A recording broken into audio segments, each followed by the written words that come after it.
Welcome to Twilight Terror Stories. Twilight is not just the end of day, it's the beginning of something else. A time when the shadows stretch and fear takes its first breath.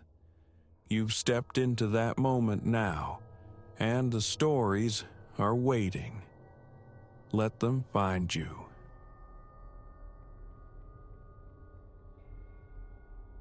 That particular Tuesday wasn't mine to haunt the echoing halls of the Ashworth Antiquities Center.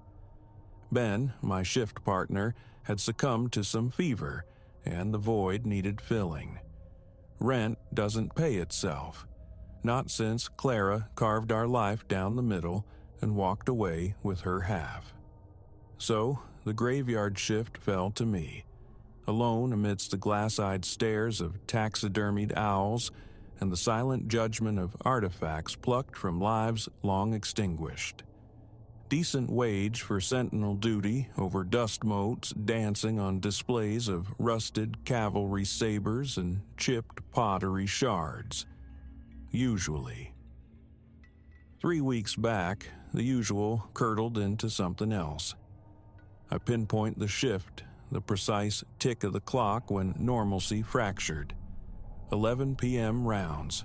Second floor, west wing, check-in magnetic locks, the mundane rhythm of the night. Then I heard it. Not the crisp electronic chirp of the security system, but a sound older, more intimate. The distinct grating snick of a tumbler yielding within a physical lock. Down the corridor. My flashlight carved a trembling path through the oppressive dark, sweeping towards the source. The Gilded Age Salon.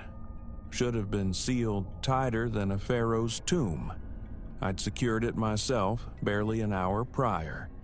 Yet, the imposing oak door stood fractionally ajar, exhaling a tendril of cold air utterly alien to the building's meticulously climate-controlled 70 degrees.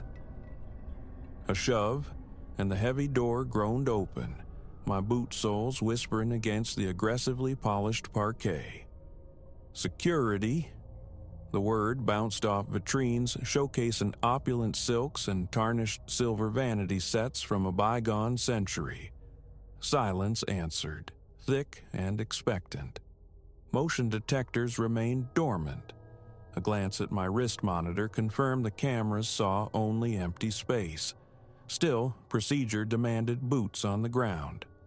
I swept the room, beam probing behind velvet ropes, under mahogany sideboards, into shadowed alcoves. Nothing. No forced entry. No shattered panes. I pulled the door shut, heard the satisfying thud of the bolt, jiggled the brass handle twice. Faulty mechanism, I reasoned. A note for maintenance come morning. But the lock yielded again the next night, and the one after. Always near the cusp of 11. Always that archaic click. Always the Gilded Age Salon. My logbook began to fill with meticulous entries, dates, times, observations. The center's curator, Ms. Albright, offered a dismissive wave when I voiced concern. "Old structures breathe, Elias," she'd murmured, distracted by paperwork. "Temperature shifts, settling foundations, perfectly normal." A comforting theory, until last Tuesday, until the shadow. I was anchored to the security console, monitors painting the small office in shifting monochrome light, paperwork a tedious mountain beside me. Peripheral movement snagged my attention. Camera 3, the Indigenous Cultures Gallery. A fleeting darkness, impossibly quick, slipping between displays of ceremonial masks and woven baskets. I looked up, peering through the reinforced glass partition into the actual hallway. Gone. Rewinding the feed yielded nothing. The digital eye hadn't registered the phantom passage I'd witnessed. The following night, I brought my own equipment. a robust digital camera equipped for low-light conditions. I positioned it strategically, lens aimed at the very spot where the darkness had flickered. Later, reviewing the footage, I found only shimmering static corrupt in the exact 2-minute window when I believed something had drifted past the camera's view. Then came the susurrus. Barely perceptible at first, a sigh on the edge of hearing, easily mistaken for the building's ancient ventilation groaning to life. But the whispers gained texture, coalescing over subsequent nights, sharpening into syllables. Elias, my own name breathed into the gloom. I first heard it with chilling clarity in the subterranean archives while logging newly acquired ceramics. The voice materialized directly behind me, soft, distinct, feminine, perhaps, young. I pivoted so abruptly I sent a box of terracotta fragments clattering to the concrete floor. Empty aisles stretched away, swallowed by shadows beneath humming fluorescent tubes. This is restricted access, I projected, forcing a steadiness into my voice. Identify yourself. You need to vacate the premises. Only the low thrum of the lights answered.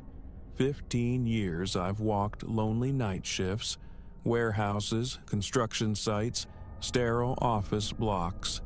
Nerves aren't usually my problem, but hearing my name whispered in that cold basement air raised every hair on my arms.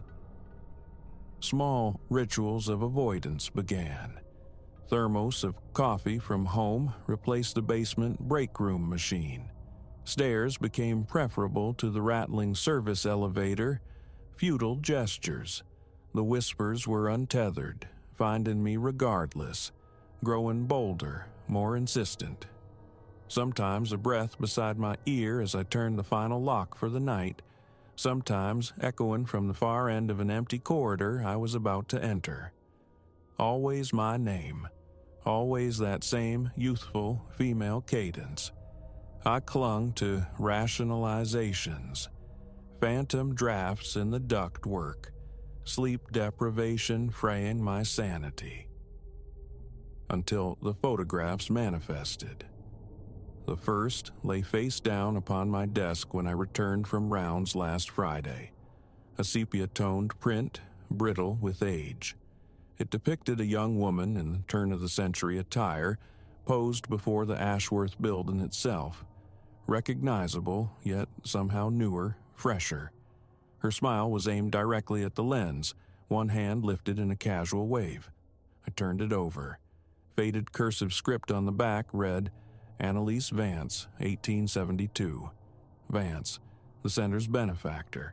Her formal portrait dominated the grand staircase landing, a severe, unsmiling visage. This candid image felt disconcertingly alive. I secreted the photo in my locked desk drawer, mentioning it to no one. How could I? A century-and-a-half-old photograph materialized out of thin air. The next night yielded another, perched atop a filing cabinet. The same woman, Annalise, a different setting. Inside the center, beside a display case still occupying the same spot today. Still smiling, the inscription, Annie amidst father's treasures, 1873. Off-duty hours became consumed by research. Annalise Vance, daughter of the center's founder, Alistair Vance. She'd assisted him in cataloging the initial acquisitions. Her life tragically curtailed by typhoid fever at 22. The Ashworth Antiquities Center opened its doors to the public the year following her death. More photographs surfaced, nightly apparitions, one or two at a time, always discovered in locations I'd just surveyed moments before. Always Annalise, captured within these walls. The dates inscribed crept ominously closer to her demise. The whispers intensified, too, weaving more words around my name. Elias, help, find it. That plea reached me clearly 2 nights ago during the midnight circuit. The voice seemed to emanate from the Gilded Age salon. Drawn towards it, I found another photograph resting on a glass display case. Annalise again, standing beside a substantial, glass-fronted wooden cabinet. Her smile was absent now, replaced by an expression of gravity, bordering on fear. The back read, Father's Private Collection, 1874. Dated just 2 months before she succumbed to illness. I knew the cabinet. It remained in the salon, empty now, purely ornamental, but in the photograph, its shelves were laden with what appeared to be leather-bound volumes in small, intricate boxes. Last night brought the crescendo. Ensconced in the security office, the world plunged into darkness. Monitors winked out simultaneously. Emergency lighting flared, bathing the cramped space in an unsettling crimson glow. That's when I heard her. No mere whisper now, but a clear, resonant voice, impossibly close. Elias, please, you must find it. I jolted, nearly tumbling from my chair. The voice was so near I felt the unnatural chill that accompanied it. Find what? My heart hammered against my ribs. What are you searching for? The journal, inside the cabinet. He concealed it after I... Her voice frayed, dissolving into silence. Power surged back moments later, monitors flickering erratically before stabilizing. Another photograph lay on my desk. The final one, I sensed instinctively. It showed Annalise confined to a bed, spectral pale, frail. The date inscribed marked 3 days before her death. I sit here now, documenting this cascade of the impossible, the clock relentlessly ticking towards midnight. That's the witching hour for the Gilded Age salon door. Tonight, however, I won't just observe. My heavy-duty flashlight rests beside me, along with my personal camera and, borrowed from the maintenance closet, a steel crowbar. Something lies hidden within that antique cabinet, something Annalise desperately needs unearthed, her father's private collection. What secrets did those books and boxes hold? What truth compelled her spirit to linger for a century and a half, waiting? The clock strikes 12. Down the hall, faint but unmistakable, the old lock clicks open. It's time. Time to discover what Annalise Vance needs me to know. Gripping my makeshift tools, I move towards the Gilded Age salon. The emergency lights stretch shadows into grotesque, dancing figures. A palpable cold intensifies as I near the threshold.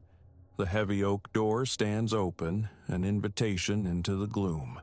Inside, the cabinet looms, precisely as depicted in Annalise's photograph, though its glass panels are now filmed with the dust of decades. My hands tremble slightly as I wedge the tip of the crowbar into the seam between the doors. The lock, likely original, resists. 3 forceful pries, and it splinters with a sharp crack. The cabinet exhales the scent of dry rot and forgotten time. My flashlight beam illuminates vacant shelves, just as I'd always seen it, empty. But running my hand along the smooth wood of the back panel, my fingers catch a subtle incongruity near the bottom edge, a false back. It yields with surprising ease, revealing a shadowed cavity behind. Nestled within lies an object swaddled in yellowed linen. Carefully, I draw it out. A leather-bound volume, a journal. The instant my skin makes contact, the room's temperature plummets. My breath plumes white in the beam of my light. "Thank you," Annalise's voice whispers directly beside me, clearer and closer than ever before. With unsteady fingers, I open the journal. The first page bears elegant, looping script dated 1874. "My dearest Annalise, if you are reading this, then I have failed in my duty to protect you. The truth concerning the artifacts, their true nature, their provenance, it proved too perilous. I believed I could master it, contain its influence. I was tragically mistaken. Your affliction was no common fever. It was my doing, my hubris. This journal holds all I learned of the collection. Exercise extreme caution regarding whom you trust with this knowledge. Some truths are best left interred. Father." The subsequent pages are dense with meticulous notes, intricate diagrams, and passages resembling arcane incantations. Alistair Vance hadn't merely been a collector of historical curiosities. He had been trafficking in something far darker, something potent and malevolent. An icy touch brushes my shoulder. I whirl around. Nothing. Only empty air, thick with sudden dread. The journal feels impossibly heavy, a leaden weight in my grasp. "Destroy it!" Annalise's voice rings with sudden urgency, sharp with fear. "Please, it took my life. It will take others. Destroy it now." I fumble for my lighter, strictly against regulations, but a persistent habit from younger days. The aged leather cover catches instantly. Azure flames leap, consuming the brittle pages with unnatural speed. The air fills with an acrid smell beneath the scent of burning paper. Something metallic, fundamentally wrong. As the fire devours the journal, the oppressive cold begins to recede. Warmth seeps back into the room. When the final page crumbles into glowing embers, I feel it. A profound release, like the slow exhale after holding one's breath too long. "Thank you, Elias." Annalise's voice is fainter now, drawing away. "Wait," I call into the emptiness. "What was in that collection? What was your father involved with?" But silence is my only answer. She is gone. The lingering presence has evaporated. The air feels neutral, ordinary. No more pockets of unnatural cold. The whispers are extinguished. Methodically, I sweep the ashes into a dustpan, replace the false panel, and push the cabinet doors shut as best I can, the broken lock hanging uselessly. I'll report finding the damaged cabinet during my rounds. The remainder of my shift unfolds in profound silence. No further whispers, no fleeting shadows, no spectral photographs materializing from nowhere. Yet, my thoughts relentlessly circle back to the journal's contents, to Alistair Vance's dark pursuits, to the true cause of Annalise's demise. "Some truths are best left interred," he had written. Perhaps he was right. I submitted my resignation the next morning. 2 weeks' notice. Ms. Albright expressed disappointment, but didn't pry. "Night security is a demanding role," she offered sympathetically. If only she comprehended the extent of that demand. The photographs of Annalise remain in my possession, tucked away in a shoebox beneath my bed. Occasionally, I retrieve them, studying her smile, her wave, moments frozen against the relentless march of time. I hope she has found peace, her father's terrible secrets finally reduced to ash.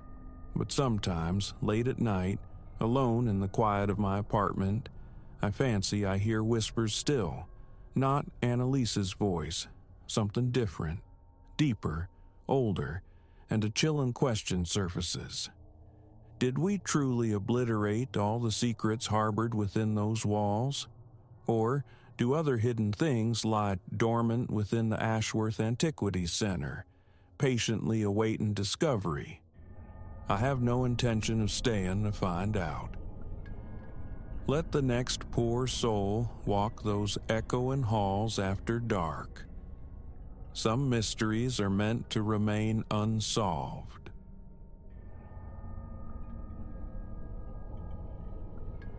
Something felt dissonant about the Prairie Schooner diner that afternoon. The wrongness hummed beneath the surface, a low thrum I registered the instant my tires crunched onto the utterly vacant gravel lot, but hunger gnawed louder than intuition. 6 relentless hours piloting westward on I-80 through Nebraska's unwavering corn had hollowed me out. The dashboard glowed 2:47 p.m. My stomach had been a complaining cavern for the last 100 miles. The diner stood marooned on the highway's edge, a lone outpost amidst an ocean of ripening stalks. A neon open sign flickered fitfully, buzzing like a captured insect against the window pane. Above the door, a small bell offered a tinny, cheerful jangle as I entered, a sound starkly at odds with the immediate olfactory assault. Stale coffee burnt beyond redemption and the ghosts of ancient Greece. Fluorescent tubes droned overhead, bathing the cream-toned walls and cracked red vinyl booths in a sterile, unforgiving light. A long counter, edged with pitted chrome, stretched along one wall, its row of bolted metal stools standing sentinel and empty. "Take a seat wherever," a voice rasped from the kitchen's unseen depths. The sharp sizzle of something hitting a hot griddle followed. I slid onto a stool at the counter. Its vinyl sighed beneath me, a protesting wheeze. My elbows found the formica sticky to the touch. Before me lay a laminated menu, its corners dog-eared and weary from countless hands. The cook materialized from the kitchen doorway. A gaunt figure, likely crest in his 50s, with wisps of thinning gray hair clinging to his scalp and a constellation of food stains mapping his white apron. His name tag, slightly askew, read Silas. "Coffee?" he inquired, his hand already closing around a thick ceramic mug. "Yes, please." My own voice emerged gravelly, unused for hours. He poured, the liquid emerging near black, steaming like asphalt in summer. I risked a sip. It tasted precisely as grim as it looked. "What can I get you?" Silas stood poised, order pad ready. "Cheeseburger, side of fries." "Got it." He vanished back into the sizzle and smells. It was then, in the ensuing quiet, broken only by the fluorescent hum and distant frying, that a throat cleared softly, 2 stools down. I pivoted. An old man sat there. I hadn't heard the bell, hadn't sensed another soul enter. He wore a distinguished brown tweed jacket, the elbows burnished with well-loved leather patches. His white hair lay combed with neat precision, and wire-rimmed spectacles rested on the bridge of his nose. "Afternoon," he offered, a slight inclination of his head my way. His voice carried the gentle cadence of the South. "Hi," I managed, startled by the sudden company in this vacuum. "Long way from home?" he inquired conversationally. "Feels like it, driving out to San Francisco. Business or pleasure, if you don't mind my asking?" "New job," I found myself replying. Ordinarily, I kept to myself, but his benign, almost grandfatherly air disarmed me. "A new chapter, splendid." A warm smile touched his lips. Made that journey myself. Oh, must be 40 years past now. Different world then.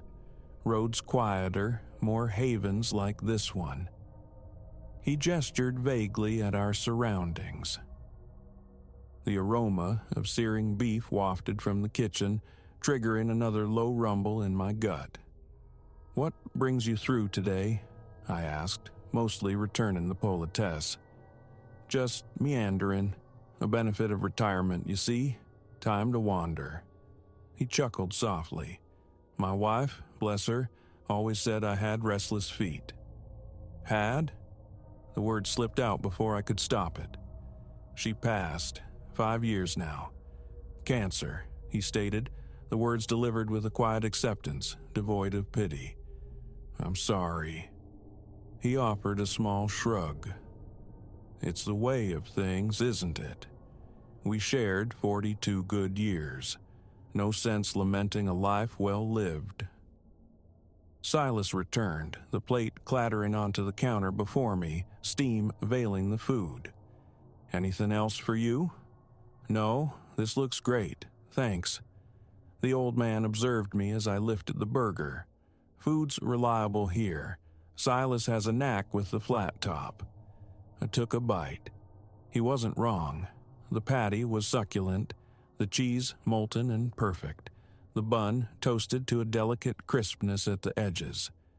"You're right," I mumbled through the mouthful. "This is excellent." "Try the fries with his hot sauce. Makes it himself." My gaze fell upon a nondescript bottle near my elbow, its label crudely handwritten. Silas's Kick. As I ate, the old man continued talking. He spun tales of his decades teaching history to adolescents in Georgia, of his 3 children now flung far across the map, of the motorhome he'd acquired upon retiring. Listening, I felt the knot of tension coiled in my shoulders from the long drive begin to loosen.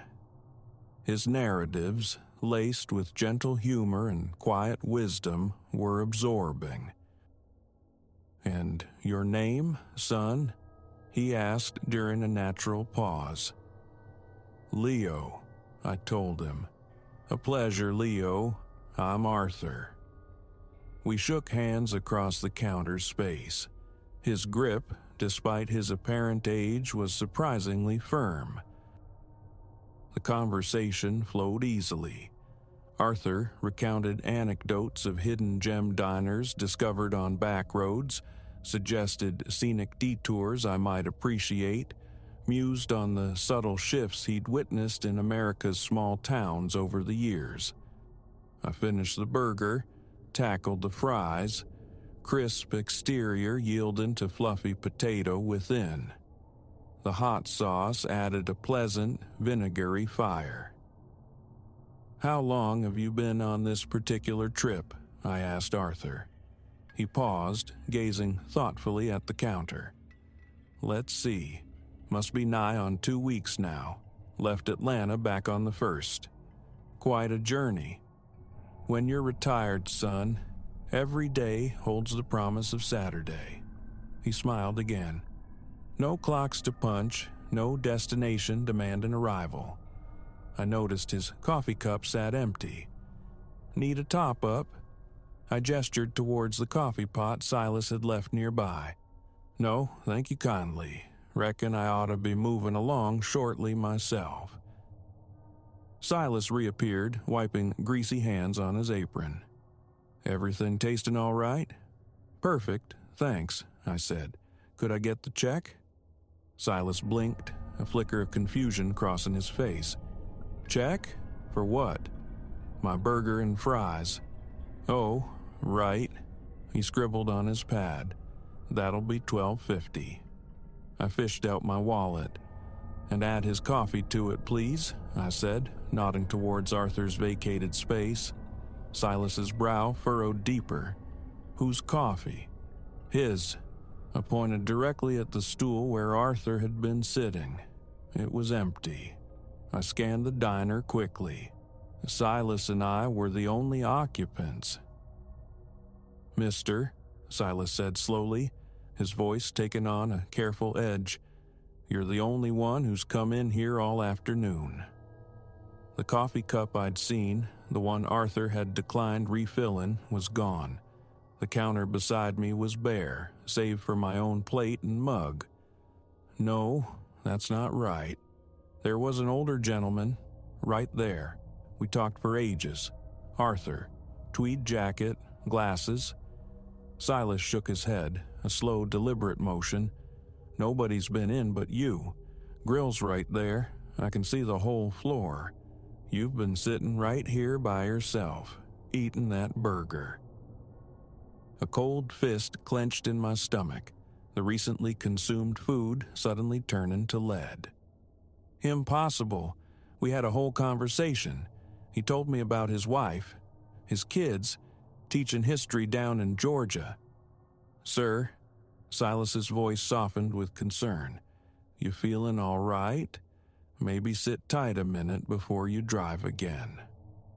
My hands trembled as I extracted $15, slapped it on the counter. "Keep it," I mumbled, the urge to flee overwhelming.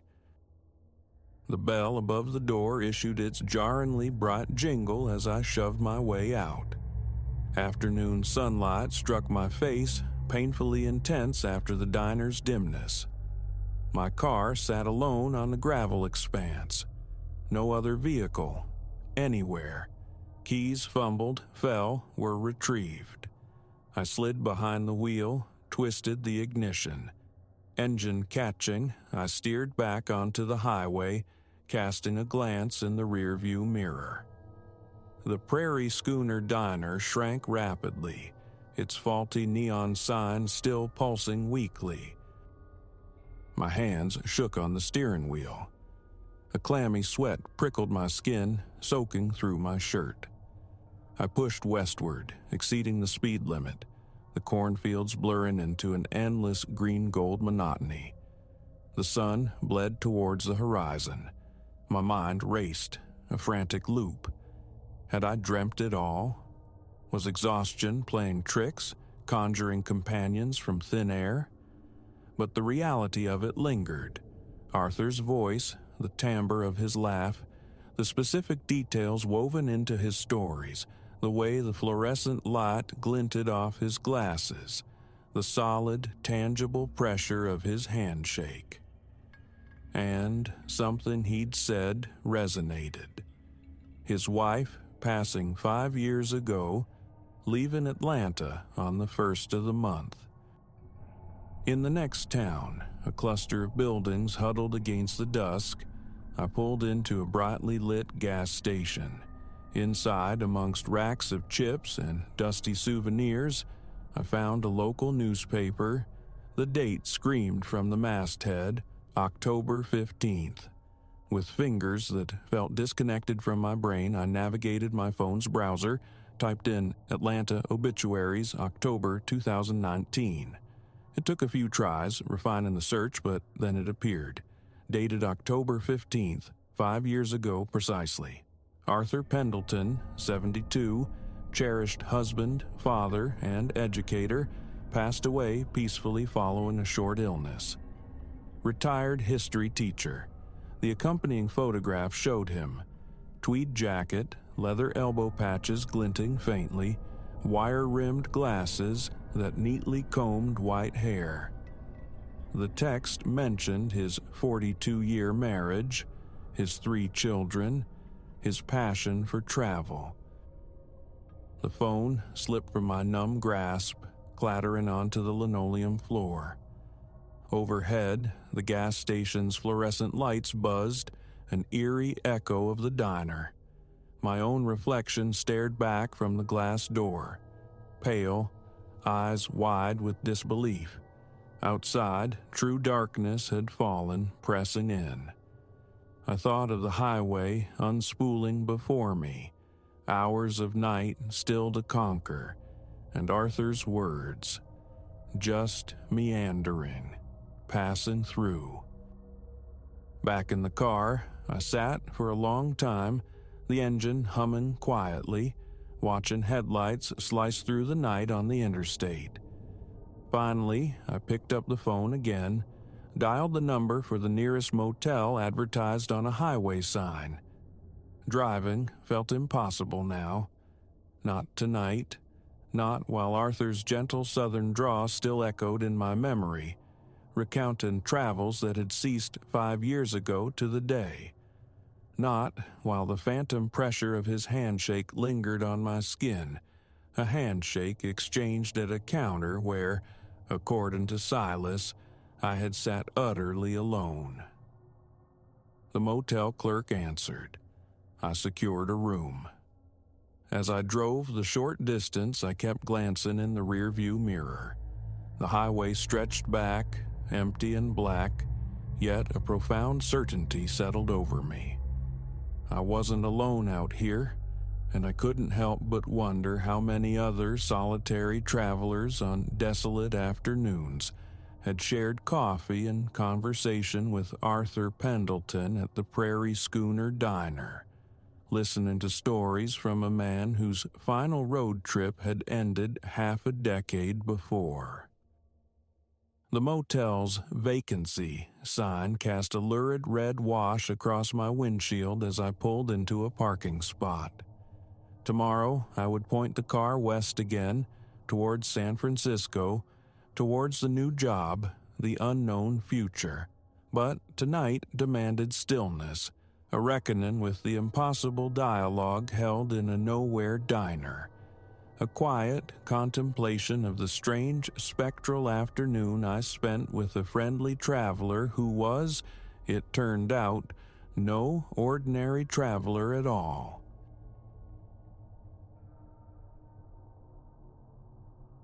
Tuesday delivered the heirloom, crated and stamped with a surname I barely recognized as my own.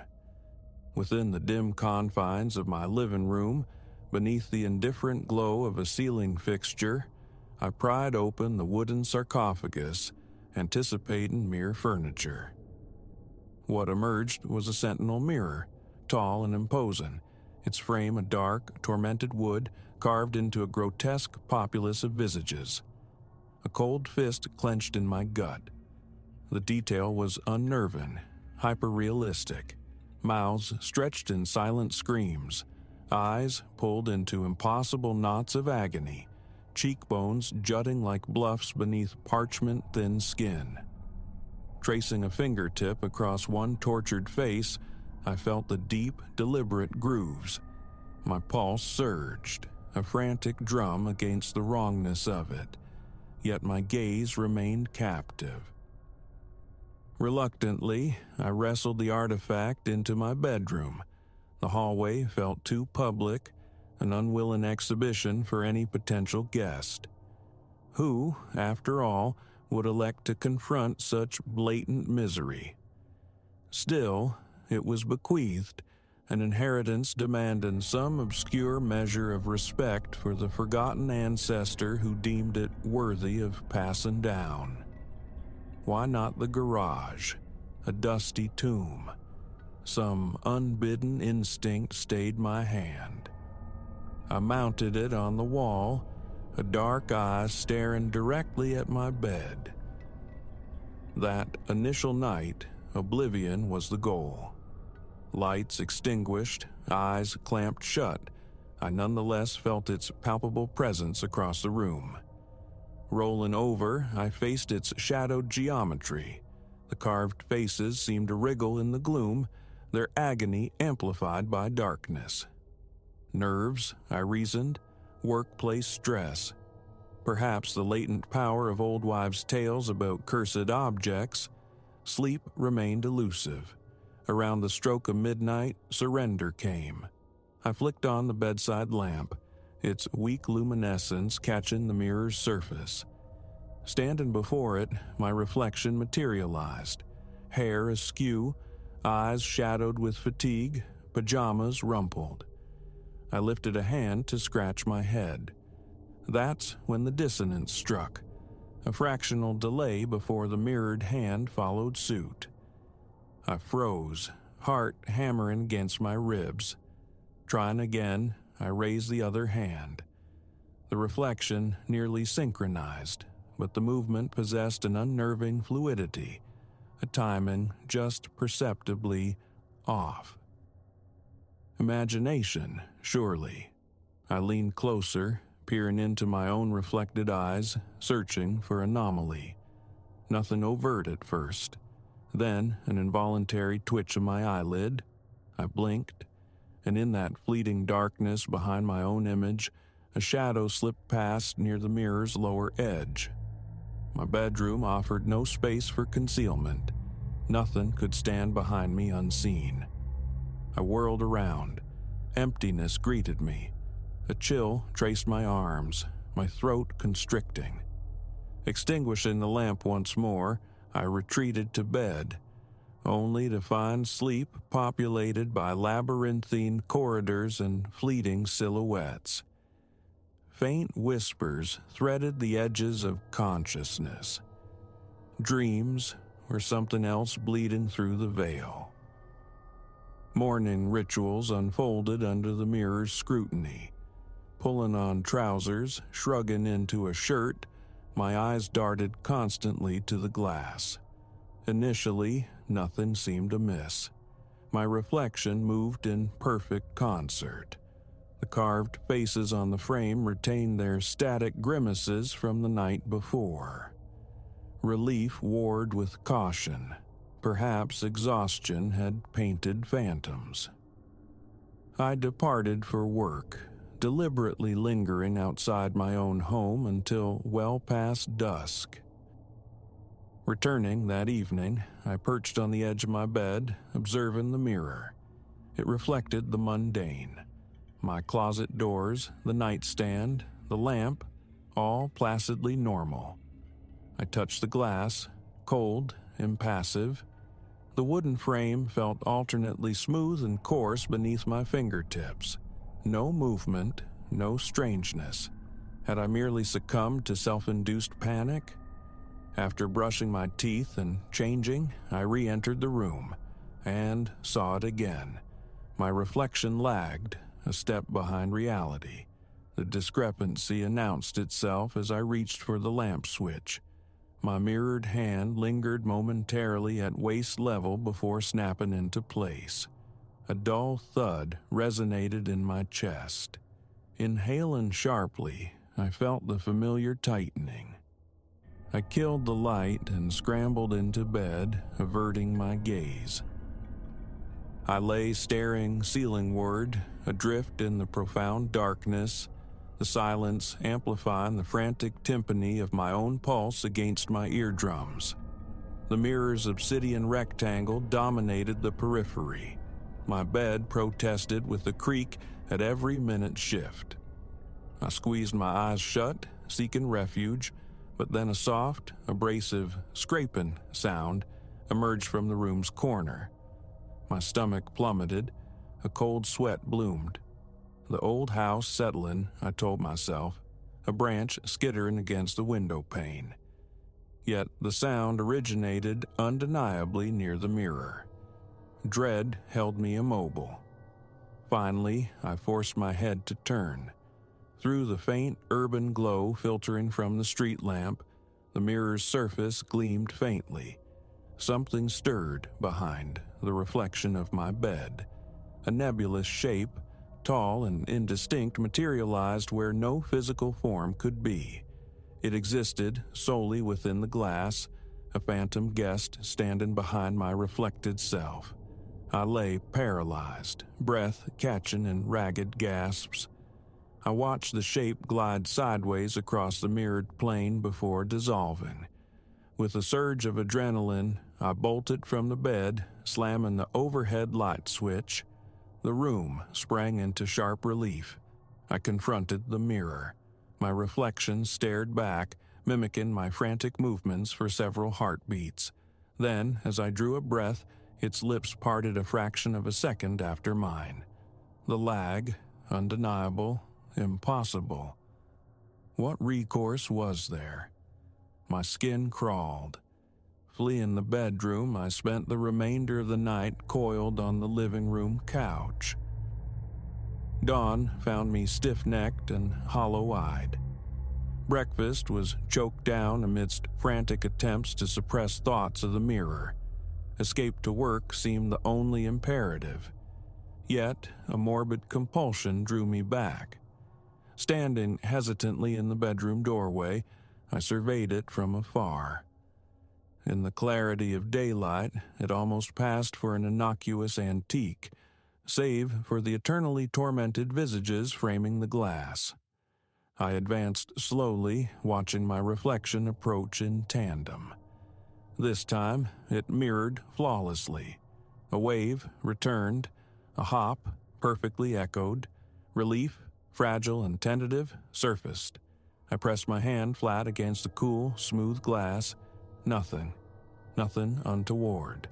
I fled to my job, remaining until the building emptied, contemplating leaving a lamp burning in the bedroom but dismissing the notion as foolish superstition against mere wood and glass.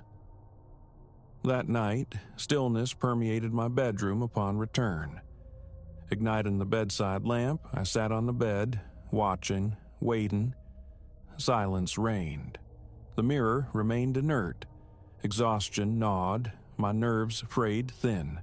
Eventually, despite the lingering dread, sleep claimed me, the lamp casting a lonely vigil. Hours later, I surfaced into absolute darkness. The lamp was dead.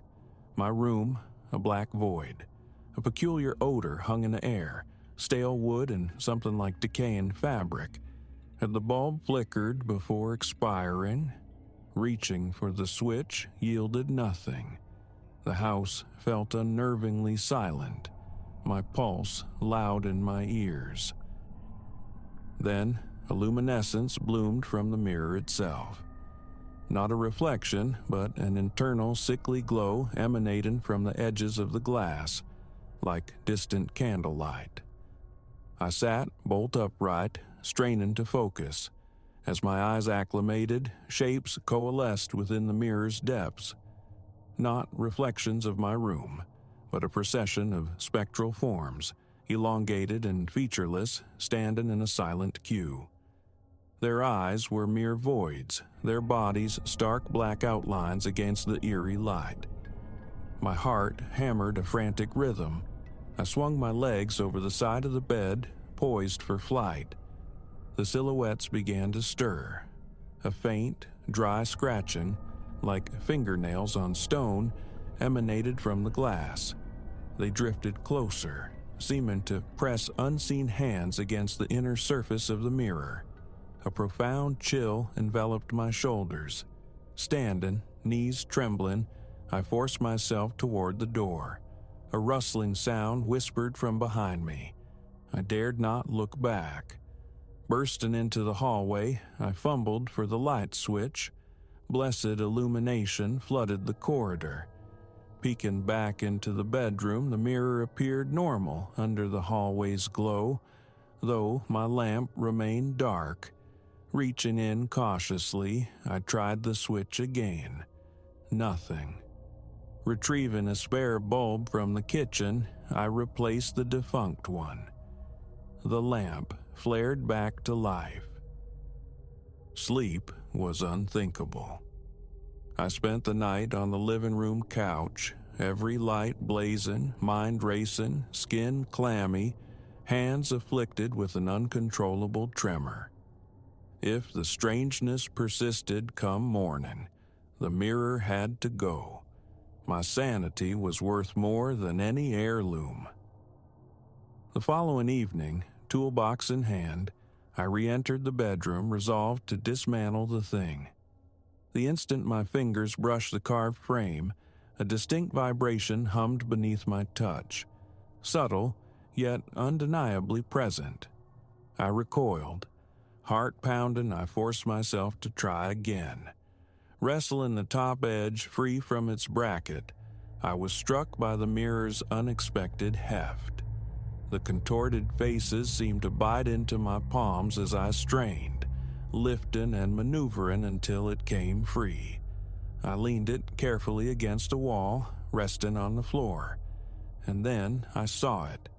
The reflection wasn't my room. It was a corridor, constructed of cold, damp stone, flickering like faulty projection. I stared, transfixed. An urge to flee warred with a paralytic fascination. Movement stirred within the reflected passage.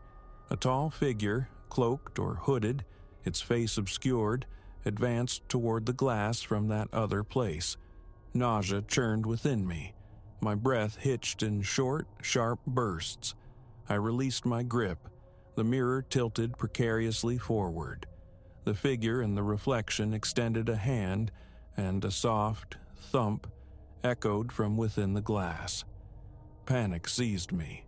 I shoved the mirror flat against the wall, face down, the impossible hallway vanishing beneath the wooden backing. I stood there, heart battering my ribs, utterly adrift. I rubbed my arms, trying to dispel the encroaching cold. I exited the room, pulling the door firmly shut. For an hour, I paced the hallway, phone clutched in my hand. Call whom? Report a mirror displaying spectral hallways? The absurdity was palpable. I resolved instead to shroud it. Carrying an old, heavy blanket, I ventured back in. The mirror lay inert, face down. My stomach twisted, but I managed to lift it just enough to drape the blanket entirely over it, settling it back against the wall, thoroughly obscured. Silence. A fleeting moment of relief washed over me. Turning to leave, my eye caught a subtle ripple beneath the blanket's surface. I held my breath, watching the fabric undulate softly. I didn't wait to see more. I fled the room, slamming the door behind me. That night, soft, intermittent tapping sounds emanated from behind the bedroom door. I remained on the couch, wide-eyed, clutching a heavy flashlight, neck muscles screaming with tension. The tapping persisted, erratic and unnerving. Fantasies of hurling the mirror through the window warred with the stark terror of confronting whatever resided on the other side of the glass. Morning brought a forced performance of normalcy. Breakfast, work, but concentration proved impossible. Upon returning home, I found the bedroom door slightly ajar. I knew I had closed it. Stepping inside, I saw the blanket pooled on the floor. The mirror stood upright against the wall, exposed. The carved faces seemed altered, the grooves deeper, the expressions more pronounced, as if the wood itself had writhed into sharper focus. Gooseflesh prickled my arms.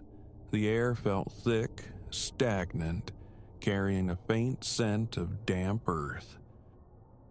I stood before it, maintaining a cautious distance. My reflection regarded me. The unmade bed loomed in the background. For a few seconds, synchronicity held. Then, slowly, deliberately, I raised my hand. My reflection remained motionless, its eyes fixed on me, unblinking, uncooperative. My throat went dry. My hands began to tremble. The reflection's eyes narrowed, and a peculiar tingling sensation, a wave of pure dread, washed through my chest. I stumbled back a step. The reflection's face contorted into a mask of raw anger. A low, resonant hum vibrated in my ears. Suddenly, one of the carved wooden faces on the frame moved. Its mouth gaped open slightly. I staggered backward, tripping over the bed frame, collapsing onto the mattress. My gaze remained locked on the mirror. A grating sound scraped from within its depths as two shapes bled into view. Robed figures standing in a darkened corridor, lifting their arms in silent invitation. My entire body felt encased in ice, yet sweat beaded on my brow. My breathing was rapid, shallow, my head swam, Trying to rise, my legs refused to obey. For a long moment, I simply stared at those beckoning shapes. They remained within the glass, yet their summons felt palpable. I thought I heard them calling my name, the sound distorted, indistinct. My mind felt paralyzed. Swallowing hard, I forced movement, pushing off the bed, snatching my shoes from the floor and bolting from the room. I slammed the door and fled to the living room, panting, staring back down the hallway, utterly without a plan. It has to go. Disposal is problematic. Too large for the trash. Smashing it feels dangerous, unleashing unknown consequences. Enlisting help seems impossible without sounding deranged. For now, it remains sequestered behind the closed door. Sometimes I hear thuds, scraping. Sometimes, at night, flickers of light pulse beneath the door. I sleep on the couch. My back aches perpetually, and I find myself constantly glancing over my shoulder, even here, in the relative safety of my living room. What do they want, those entities in the glass? Are they remnants of people or something utterly alien? I only know they watch, their presence a constant weight. I minimize my time at home. The plan is forming. Rent a storage unit. Wrap the mirror in layers of old sheets, bind it securely with rope. Carry it out without looking, terrified of glimpsing that stone hallway again. The thought of that corridor makes my skin crawl. Its destination, its nature, utterly unknown, yet possessing an insidious pull whenever it appears. I record this account not for sympathy, but as a necessary unburdening, a warning. Should you ever inherit an antique mirror framed in tormented faces, should you feel that unnatural chill radiating from its wood, do not invite it into your home. Do not hang it where you sleep. Expel it. Immediately. It is not worth the ensuing nightmares, the insidious erosion of reality, the constant questioning of your own reflection. Sleep has become a forgotten luxury since its arrival. I feel it waiting patiently for a moment of weakness, for me to finally surrender and step through the glass. But I refuse. Let it be an heirloom cursed. I will face any consequence of its disposal rather than become another captive in that place.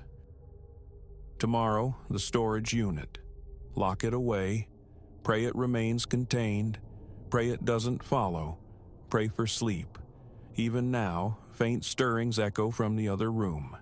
Closing my eyes conjures the silhouettes, their silent, persistent beckoning. They want me closer. I will not oblige. I will not look into that mirror again. This couch, this aching vigil, is infinitely preferable to meeting those eyes in the glass. There is nothing else to be done. If only I had never breached that crate, never laid eyes on those carved horrors that grimacing wood. But regret is a useless currency now. All that remains is distance.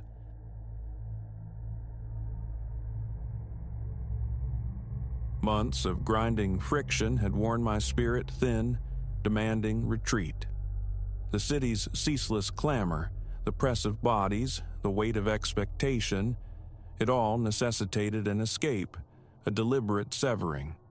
Only the deep, resonant quiet of the wild felt like a potential cure. Thus, gear was stowed, the urban sprawl receded in the rearview mirror, and hours later, I found myself navigating a barely there track into a densely timbered region, blessedly remote. No other souls, no tire marks but my own.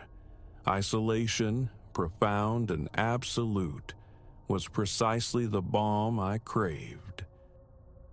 Beside a stream whose murmur promised serenity, my small shelter rose in a sun-dappled clearing.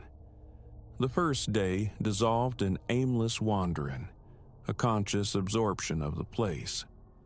Sunlight filtered through the canopy, painting shifted mosaics on the forest floor. The air, thick with the scent of pine and damp earth, felt cleansing. Tension, coiled tight within my muscles for so long, began to unspool with every step, eased by the simple percussion of rustling leaves and distant birdsong. As dusk bled into true night, a welcome exhaustion settled, bone deep. A modest fire became my companion, its flickering heart a warm counterpoint to the cooling air as I nursed a simple meal, watching embers chase shadows into the immense darkness. Beyond the fire's tentative reach, the forest was an abyss, swallowing light whole. The nearby stream provided a constant, liquid whisper, punctuated by the occasional hoot of some unseen nocturnal hunter. Otherwise, stillness reigned. For long hours, I simply sat, mesmerized by the flame's hypnotic dance, allowing thought to drift untethered. A sense of expansion filled my chest, the first true breath drawn in what felt like an age. Alone, truly alone, and finally present. When the fire waned, I fed it a few more pieces of wood, sinking deeper into my camp chair, enveloped by comfort and languor. Then a disturbance. Faint, almost subliminal, yet sharp enough to pierce the drowsy veil. A delicate rustling emanated from the blackness just past the firelight's edge. I stiffened, senses straining against the fire's gentle crackle. An animal, surely. A cautious deer, perhaps, or a foraging scavenger. But the quality of the sound was wrong. It held a slowness, a deliberation, the careful cadence of footfalls navigating the undergrowth with unnatural quiet. A cold fist clenched around my heart. My gaze swept the impenetrable dark, finding nothing but shifting silhouettes cast by the flames. Imagination, I insisted silently. Just the nerves settling. Alone, nothing to fear. Yet the conviction felt hollow, overshadowed by an insistent, prickling sensation. The feeling of being observed from the unseen depths. Frozen, I listened into the amplified silence, waiting for confirmation or denial. Minutes stretched, taut as wire. Then, nothing. The sound ceased as abruptly as it began. A ragged sigh escaped my lips, releasing tension I hadn't known I held. Nothing, I repeated, forcing the muscles in my neck to relax. Just the woods making wood sounds. But the earlier tranquility refused to return, fractured beyond repair. A creeping unease replaced it, the surrounding darkness no longer empty but pregnant, pressing inwards. My sanctuary now felt terribly exposed. The impulse to build the fire high warred with a primal instinct to remain small, unseen. I let the flames dwindle, a shrinking island of light in a vast, watchful ocean, observing the shadows writhe like living things upon the trees. Eventually, the chill drove me towards the illusion of safety within my tent. I doused the embers thoroughly, secured the zipper with meticulous care, and burrowed deep into my sleeping bag, clinging to the hope of oblivious sleep. But repose was elusive. Lying in the close dark, every nocturnal noise, the snap of a distant twig, the sigh of wind through branches, became magnified, translated by fear into imminent threat, jolting my heart into a frantic rhythm. Sleep must have claimed me, however briefly, for awareness returned with a jolt, something soft, insistent, brushing against the tent fabric near my head. I shot upright, pulse thundering, every nerve ending alight. Holding my breath, I listened, mind scrambling through terrifying possibilities. Again, the sound came, a faint, dry scrape tracing a path along the nylon wall. My hand, clumsy with adrenaline, fumbled for the torch. Its weak beam stabbed outwards, illuminating only the familiar pale curve of the tent wall. Nothing. A shaky breath, an attempt at calm. Then, louder this time, more purposeful, a distinct pressure against the fabric, as if testing its resistance. Ice traced a path down my spine.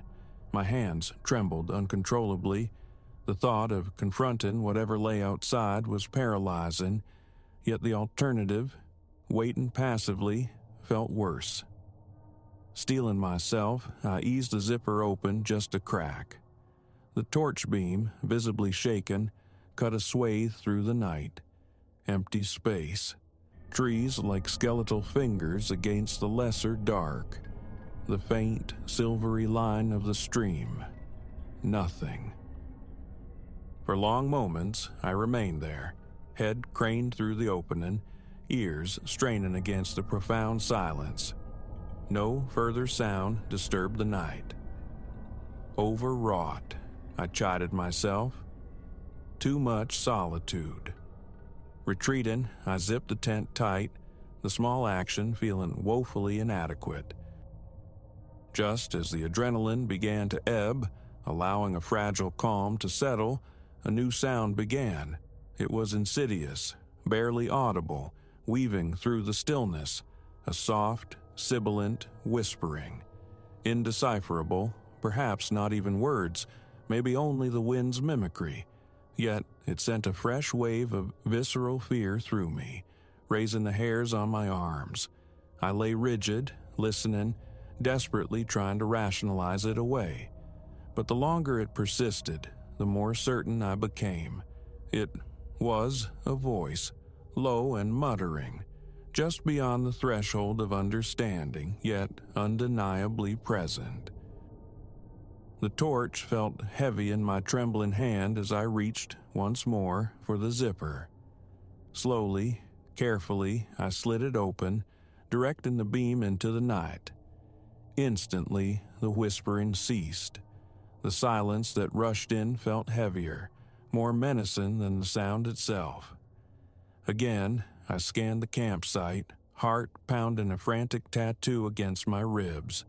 Nothing. Empty woods, impenetrable shadows. I pulled back inside, sealing the tent, clutching the torch like a talisman, its light a fragile shield against the suffocating dark. Should I flee? Pack frantically and stumble through the blackness towards the car? The thought was terrifying. Huddled in my sleeping bag, I could only wait, listening to the oppressive silence, waiting for the dawn, waiting for any sign that the night held more than just me. Sunlight filtering through the tent fabric was my eventual salvation. Morning. The woods outside looked utterly ordinary, bathed in the gentle gold of early light, peaceful. A shuddering sigh of relief escaped me. Whatever presence had haunted the darkness was gone with it. My departure was swift, bordering on frantic. Gear was stuffed haphazardly into my pack. The hike back to the car was underscored by a constant, nervous glancing over my shoulder, scrutinizing the trees, half expecting pursuit. But only the familiar sounds of the awakening forest accompanied me. Birdsong, the rustle of leaves underfoot. Reaching the car felt like surfacing after holding my breath underwater for too long. Relief washed over me, potent and dizzying. I threw my pack onto the passenger seat, slammed the door, and turned the key. The engine's growl a welcome intrusion. As I drove away, accelerating perhaps too quickly down the rough track, the dense tree line seemed to watch me go. The feeling lingered, an unshakable certainty that something remained back there, hidden, observant. And even now, in the quiet moments, when my eyes close, I hear it. That faint, sibilant whispering, an echo lodged deep within, refusing to fade.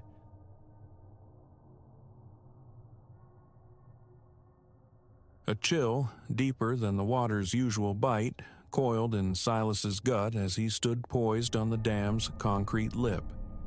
Hundreds of dives, this job a familiar rhythm, arrive before dawn, rig check, brief with the foreman, then the plunge.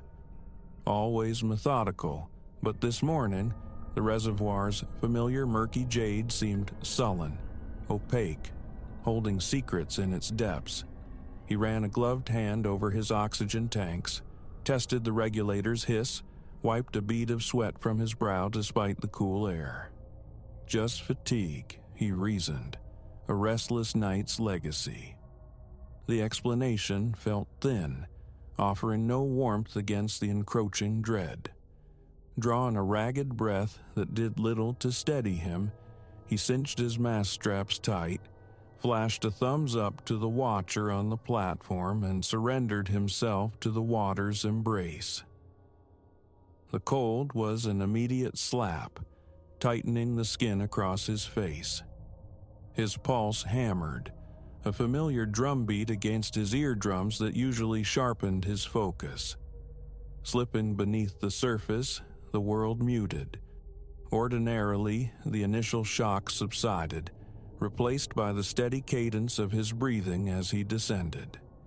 His beam sliced through the aqueous twilight, illuminating the vast, weeping face of the concrete wall. Near the surface, thin veils of algae swayed, but deeper. The concrete was mostly stark and smooth. 30 feet down. His target, a fissure noted in a prior survey. A glance at his watch, his depth gauge. He kicked off, fins propelling him towards the designated coordinates. The rhythmic sigh of the regulator began to soothe the earlier anxiety, a mechanical mantra in the underwater silence. That's when the first notes ghosted through the water. A faint, spectral melody, like something captured on brittle shellac decades ago. Low volume yet unmistakably brass instruments weaving a tune redolent of the 30s, maybe 40s. He shook his head, a futile gesture underwater, and checked his comms receiver, wondering if someone topside had music playing near the open mic. Silence. Just the empty carrier hum. He tapped his covered ear, suspecting trapped water, some trick of pressure. The melody persisted, a phantom broadcast. Ignore it, he commanded himself. Focus. He reached the hairline crack in the concrete, angling his powerful torch, commencing the inspection. Not overly large, a vertical scar perhaps a few inches across. He traced its rough edge with a fingertip. It would need sealing. Reaching for the camera clipped to his harness, he felt the music swell, not loud, but nearer. A trumpet's mournful cry, the insistent brush of a snare drum. The water itself seemed to thrum with that antiquated frequency, textured like vinyl static. His chest constricted, his pulse quickened. He fought the urge to accept it as hallucination, but the sound possessed an unnerving tangibility. His light swept the void around him. Nothing but the mottled gray expanse and the slow dance of suspended particles. He forced himself to capture images of the fissure, documenting its state. Then, pushing off the wall, he angled towards the next inspection point.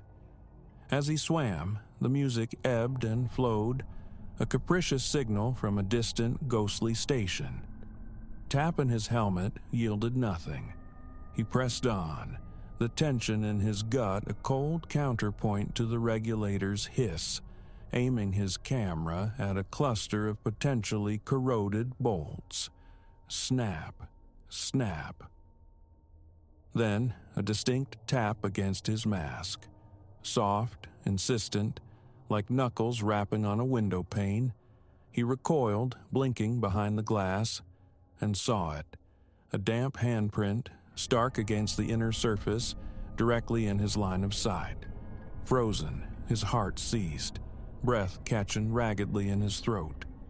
He raised his own gloved hand to wipe it, but before contact, the print dissolved, leaving only a faint, fading smudge of condensation. A bitter, metallic taste, adrenaline, flooded his mouth. His eyes darted wildly, the torch beam trembling in his grip. Nothing. No other diver, no large fish, no snag of debris could account for it. The urge to bolt for the surface was overwhelming, yet tempered by the fear of ridicule. He was Silas, the reliable one, a decade underwater without incident. No panics, no phantoms. Perhaps he'd brushed his face unconsciously. The explanation felt desperately flimsy. He rounded a submerged buttress, continuing the inspection pattern. 10 minutes underwater, his chronometer showed. The music remained, a persistent swing number, horns weaving around that steady snare, seeming to emanate from all directions at once. His limbs felt leaden, his breathing, uneven, rasped through the regulator. After scrutinizing another section of the wall, he decided. Break time. He wouldn't transmit hearing phantom big bands and seeing handprints, but keyed the comms. Surface. Request temporary return to platform. Need to check equipment. Acknowledged. He began his ascent, slow, deliberate, mindful of decompression. The mandatory safety stops felt agonizingly prolonged. He stared into the swirling green darkness, the music fading slightly with decreasing depth, though still discernible. Breaking the surface felt like bursting into an alien world, the sunlight harsh and blinding. Marco, his topside support, leaned over, brow furrowed. "Everything all right, Si?" Silas nodded, pulling off his mask, the cool air a relief. "Condensation issue," he lied, and thought maybe comms were picking up interference. Marco shook his head. "Quiet up here, nothing unusual." He eyed Silas closely. "Need a break? Swap out?" Silas hesitated. "Fine, just need a minute." He stepped back, shedding his tanks and BC, then meticulously examined his mask. No cracks, no flaws. The interior glass was clear. His gloves were intact. He splashed water on his face, drank from a bottle. His skin felt strangely hot despite the water's chill. Telling Marco the truth felt impossible, like admitting madness. "Think I'll give it another go," he said instead. Marco shrugged, a flicker of doubt in his eyes. "All right. Take it easy down there." Mask resealed, checks completed, he slipped back under. This time, sheer willpower drove his focus towards the dam's structure. Torch on, he descended towards the base, near the outflow grates. Task: check for debris buildup. 40 feet. The water here was perceptibly colder, his own breathing loud in the enclosed space of the mask. And the music returned. Faint at first, then swelling. More insistent now, seemingly wrapping around him. A tremor ran through his arms. He gripped the cold, slime-coated metal of the outflow grate. "Get it together, Silas." He turned, angling his light towards the securing bolts, and caught a flicker of movement at the edge of his vision. He snapped the beam towards it. Empty water. No fish, no drifting weed, nothing. Yet the fleeting impression of shape left his muscles rigid, his heart pounding against his ribs. He clenched his teeth on the regulator mouthpiece until his jaw ached. He forced himself through the inspection checklist, snapping photos of the grate, playing the light along its bars.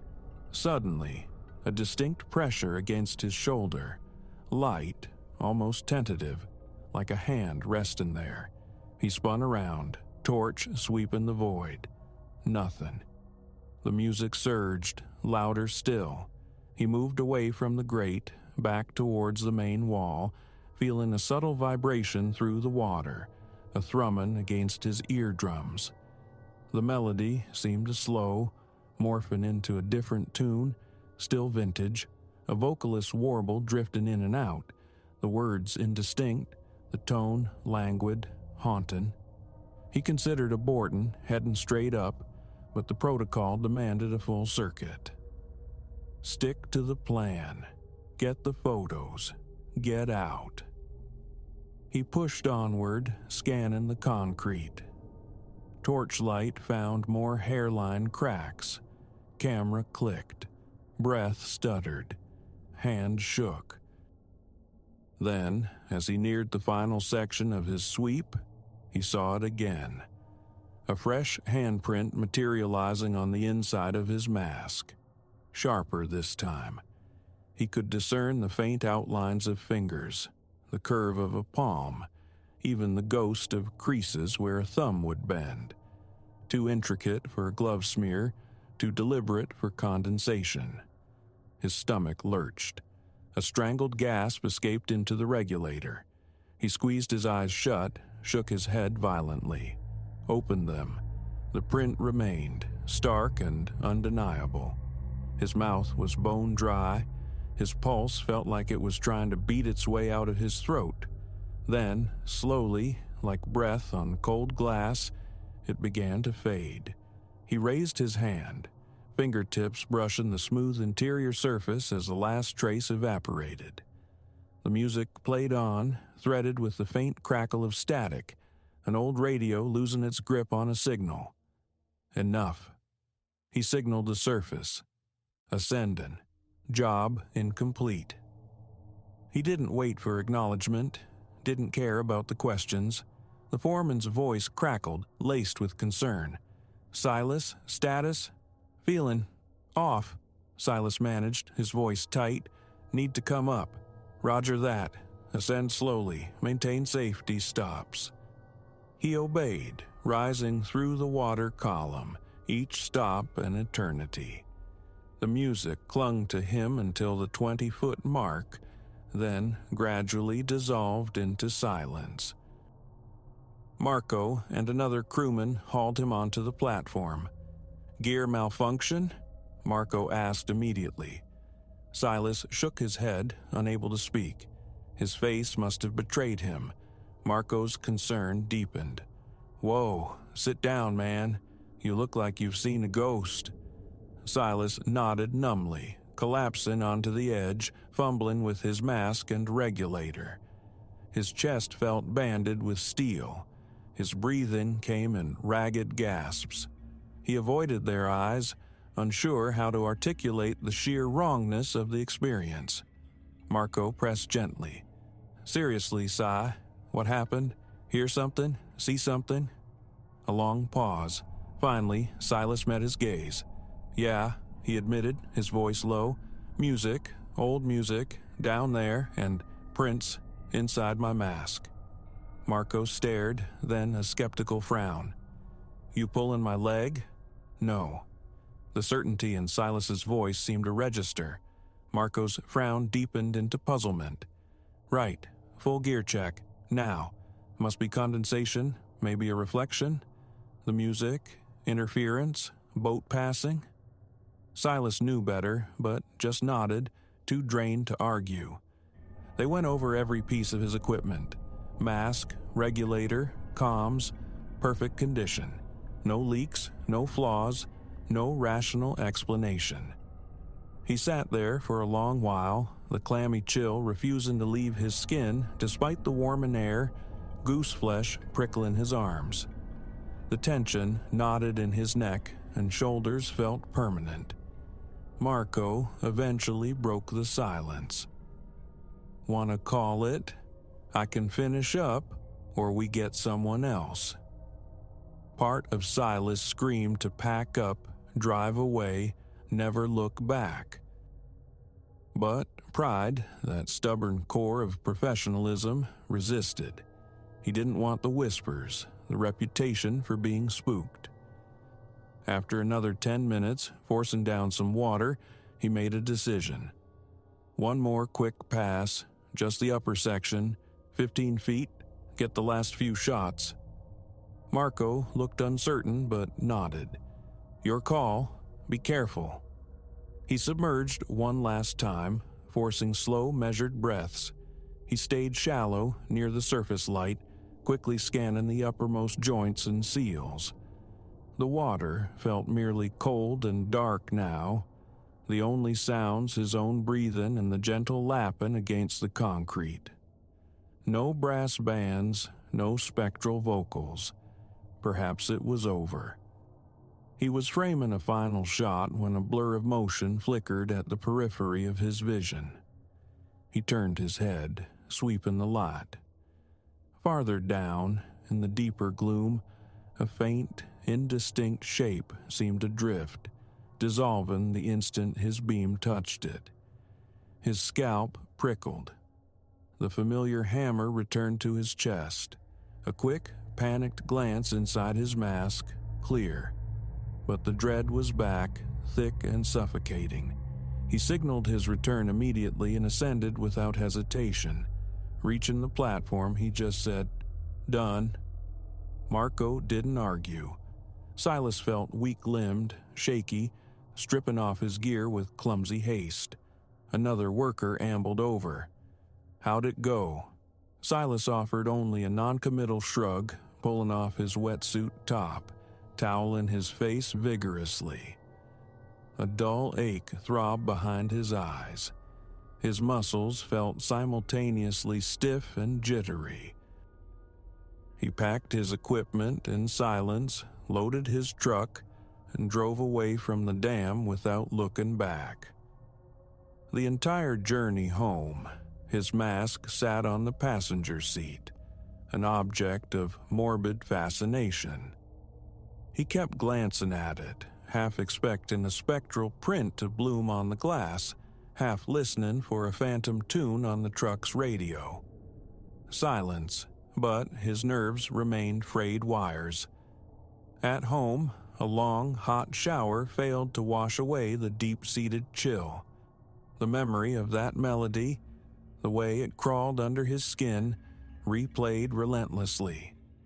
The impossible handprints, the fleeting shape in the depths, that unnerving phantom touch.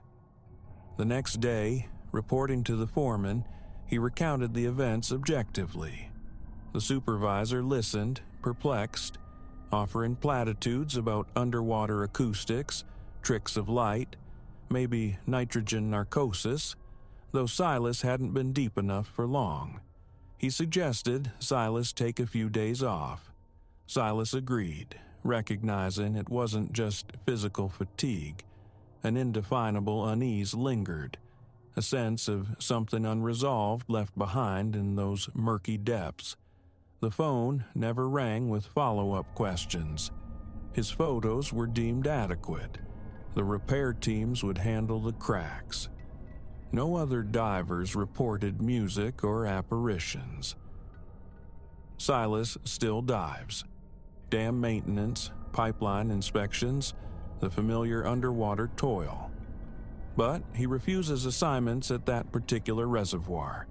He informed his boss, enduring a quizzical look but no argument.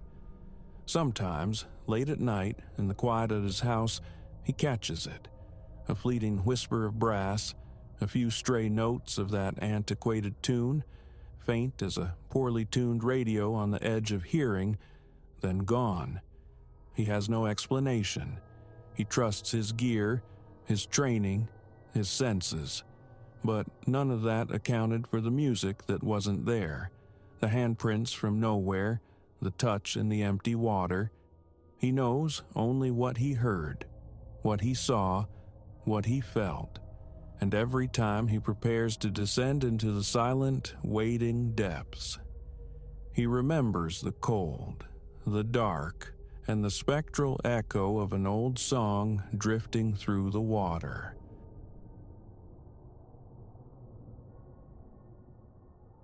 A curt inclination of my head acknowledged the groundskeeper, Silas, stationed sentinel-like before the sepulchral edifice.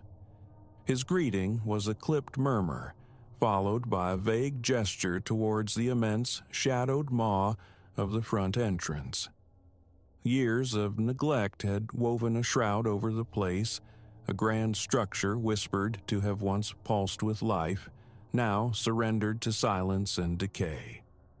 My purpose was prosaic: assess the bones of the building, its structural fortitude, for owners dreaming of resurrecting it as a venue, a stage for future galas. A matter of hours, I'd presumed.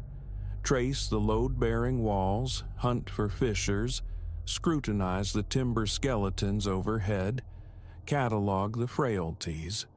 Routine. Yet the threshold sighed differently. Stepping into the cavernous foyer, I was met not by dust alone, but by an aroma thick with decay, hinting at forgotten textiles and pervasive damp. The air possessed a palpable weight.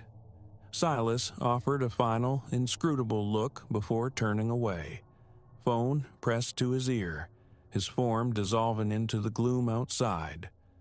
A soft thud resonated behind me.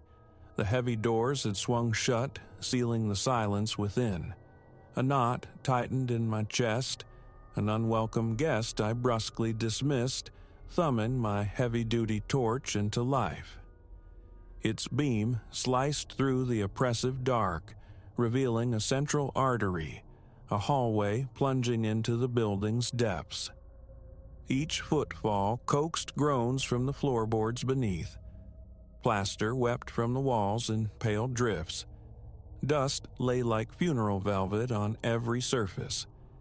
It was a space built on a monumental scale, corridors branching into unseen wings, arteries leading to chambers where, I'd been told, glittering throngs once swayed beneath cascades of light. Those chandeliers were now skeletal remains or absent altogether, leaving only ghostly impressions on the high ceilings and the faint, funereal scent of abandoned wardrobes. Progressing towards a voluminous chamber branching off to the right, my light snagged on the wall's texture. Not paint, not decay, but shapes. Artistry, perhaps? A step closer dissolved the illusion. Visages stared back. Dozens of masks hung haphazardly.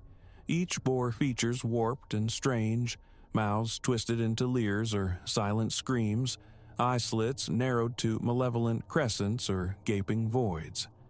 Some hinted at intricate ceremonial designs, now marred by grime and shadow, lending them a uniformly sinister cast. A sharp intake of breath drew the musty air deep, my stomach clenching. Their arrangement felt deliberate yet chaotic, suspended at varying heights, some tilted as if eavesdropping. Fractured edges and chipped paint scarred many. My beam traced their unsettling contours before I forced my attention to my notebook, scribbling. Wall masks. Possible original ornamentation. Assess salvage potential.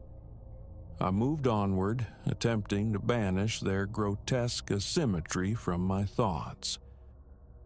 I entered what must have been the grand ballroom. The ceiling soared into darkness, punctuated by the stark geometry of exposed beams far above. The air hung damp and stagnant, amplifying the sound of my own measured breathing into a hollow echo. It was then I felt it, a prickling chill crawling up the nape of my neck. Not a draft. The air remained inert, heavy as stagnant water. I froze, every nerve straining against the profound silence, listening for a betraying footfall, a whisper of movement. Only the frantic drumbeat of my own pulse answered. Just the oppressive atmosphere, I reasoned, the building's decaying soul pressing in. I pivoted slowly, sweeping the torch beam across the vast emptiness. On the far side, near the jagged maw of a shattered window, something arrested the light, tightening my throat. Propped against the leg of an overturned chair rested one of the masks from the corridor. Its expression was a rictus of pure malice, a sneer carved into the wood. I was certain, utterly certain, it hadn't been there moments before. My mind scrabbled for logic. Had I dislodged it inadvertently, brushed against a wall display? No, I'd been meticulous, touching nothing. A difficult swallow. Another note. Mask found displaced in main ballroom. Detached from wall display. Hesitantly, I crossed the echoing floor and stooped to retrieve it. The wood felt alien in my grasp. Cold, rough-textured. Its eyes were stark, rectangular voids. An intense aversion prickled my skin. Holding it felt like cupping a face recently vacated by a life, yet unnervingly sentient. I felt observed. Turning its disturbing countenance away, I carried it to a dust-laden table against the wall, placing it down with deliberate care. Keep moving, I told myself. I redirected my focus, examining the fluted columns, noting the insidious rot creeping up their bases. I documented the decay with my phone camera, probed cracks in the plaster with my torchlight, tested the floor's stability in several suspect areas. Perhaps half an hour later, a need for water drew me back towards the foyer where I'd left my pack. Passing the corridor gallery of faces, something snagged at the periphery of my awareness. A subtle wrongness. My gaze drifted upwards. An empty hook gleamed dully in the torchlight, precisely where a mask should have hung. Tension seized my shoulders. I rubbed the back of my neck, forcing a semblance of calm. The ballroom mask, surely. That had to be it. Logical. Yet the explanation felt hollow, insufficient. After a long draught of water, I resolved to investigate the left wing. Silas had mentioned a smaller salon, a storage space. I navigated a constricted passage, the walls closing in, the air thickening with an even more potent bouquet of mildew and thyme. Damp patches stained the floor, the boards beneath flexing unnervingly under my weight. My torch flickered, threatening darkness. A sharp rap against my palm revived the beam as I muttered a curse into the oppressive quiet. The salon emerged from the gloom. Smaller, more intimate than the ballroom, draped in fabrics that might once have been crimson but had faded to a bruised brownish hue. A fractured mirror leaned against the far wall, reflecting distorted slices of the room. Chairs lay piled in a corner like skeletal remains, and there, on a low table shrouded in dust, sat more masks. The same disquieting aesthetic, jarring angles, peculiar eye slits, mouths contorted into expressions of silent anguish or mockery. I averted my gaze quickly, jotting cursory notes about the room's condition before retreating. Time bled away unnoticed in the shadowed labyrinth. My phone screen glowed past 6 p.m. Silas had mentioned locking up at 7, but the building's complexities demanded more scrutiny. I'd intercepted him earlier, explaining the need for extended hours. He'd relinquished a heavy ring of keys with a shrug. "Lock the main doors tight when you leave. I'll be back for 'em come morning." And then he was gone, leaving me utterly alone as twilight bled into true night outside the grimy windows. The prospect of remaining after dark in this decaying giant held little appeal, but the assessment remained unfinished. By 8, the world beyond the walls was swallowed by ink. The building possessed no lifeblood of electricity. My torch was the sole star in this man-made constellation of decay. I stood within a secondary, smaller ballroom, meticulously recording column dimensions, estimating ceiling height, when the unnatural chill returned, more potent this time. The fine hairs on my arms lifted. Then a sound, faint, furtive, like heavy cloth slithering across the floorboards. I spun, torch beam slashing through the darkness. Nothing. Only swirling motes of dust dancing in the light, suspended in the vast, waiting silence. My heart hammered against my ribs. Wind through a broken pane, I insisted silently, or perhaps a dislodged scrap of tapestry disturbed by my own passage. Yet I saw no likely culprit. Unease, sharp and cold, dictated my next move. It was time to conclude for the night. Retracing my steps towards the main hall, I picked my way cautiously around treacherous patches of loose flooring. The torch flickered again, spasmed, and died. Utter darkness crashed down. Cursing, I slapped the casing repeatedly, futilely. My phone, backup light. I fumbled it from my pocket, activating its weaker, colder beam. Suddenly, my own footsteps seemed amplified, each creak of a floorboard a detonation in the silence, jolted my already frayed nerves. Sweat beaded on my brow. I pushed onward. Emerging into the vast expanse of the main hall, my phone's light snagged on something near the wall, directly in my path. That same mask, the one with the twisted, malevolent sneer. It lay flat on the floorboards, facing upward, its empty eyes seeming to fix on mine. I halted, the beam trembling slightly in my grip. Hours ago, I had placed it carefully on a side table in the ballroom. Now it lay here, an obstruction, an accusation. The tightness returned to my chest, my breath catching in short, sharp gasps. I approached slowly, cautiously, kneeling for a closer look.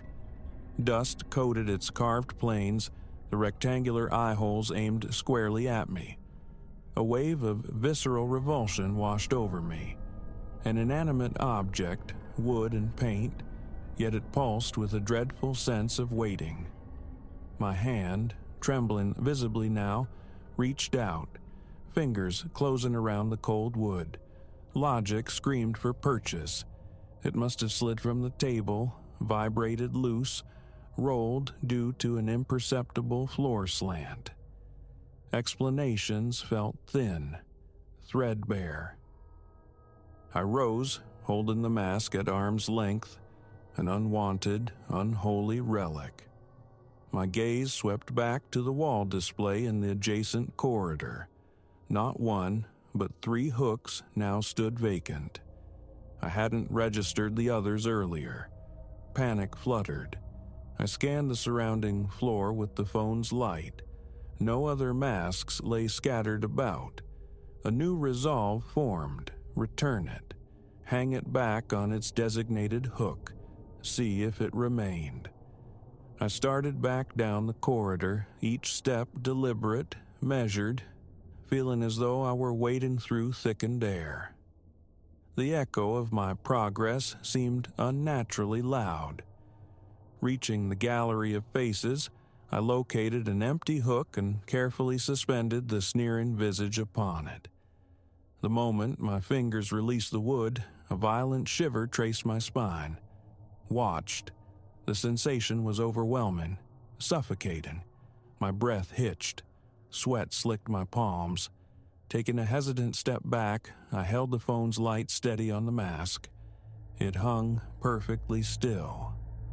After a long, charged moment, I forced myself to turn, resuming my path towards the exit. The foyer lay just ahead. Faint, ghostly light filtered through the transom windows above the main doors, the distant glow of street lamps. Relief surged, potent and dizzying. Nearly 9 p.m. I moved quickly now, retrieving my backpack from the corner where I'd left it hours ago. The groundskeeper's keys felt heavy in my pocket. For a moment, I switched off the phone light, testing the ambient gloom. Shapes resolved themselves, hulking chairs, the dusty silhouette of a reception desk. And then, a flicker of movement, peripheral to my right. Phone light flared back on, beam stabbing towards the disturbance. An empty, narrow hallway gaped back, plaster peeling like sunburnt skin. Nothing. My own hand was shaking. Jaw clenched, I turned to the massive front doors, inserting the key. The lock turned with a rusty groan, but the door itself resisted, yielding only an inch before jamming solid, wedged somehow. I wrestled with the handle, rattled the key again. Finally, the mechanism clicked fully open, but the door remained stubbornly blocked. Debris outside, perhaps? A fallen branch? No time to investigate further. I relocked it, frustration mounting into nascent panic. Side entrances. Silas had mentioned others. I recalled seeing a smaller, less imposing door near the lavatories. Back into the belly of the beast. Navigating the darkened corridors once more, I conserved the phone's dwindling battery, switching the light on and off. My breathing echoed, loud and ragged. Footsteps boomed. The pervasive, musty scent intensified near the masked corridor. Against my will, my gaze drifted towards the hanging faces. 1, 2, 3, 4. I froze. The hook at the end of the row, empty. The sneering mask, gone. Again, my lungs constricted. Cold sweat erupted on my forehead. I stood rooted, straining to hear anything over the frantic thumping in my ears. The silence pressed in, thick with unseen attention, exposed, vulnerable. "Just a building," I whispered, the words dissolving instantly. An old empty building. My light swept the floor. My own footprints mingled with other impressions in the dust. Faint scuffs, sliding marks, partial prints I couldn't identify. Heart slamming against my ribs, I forced myself forward towards the promised side exit. The corridor seemed endless.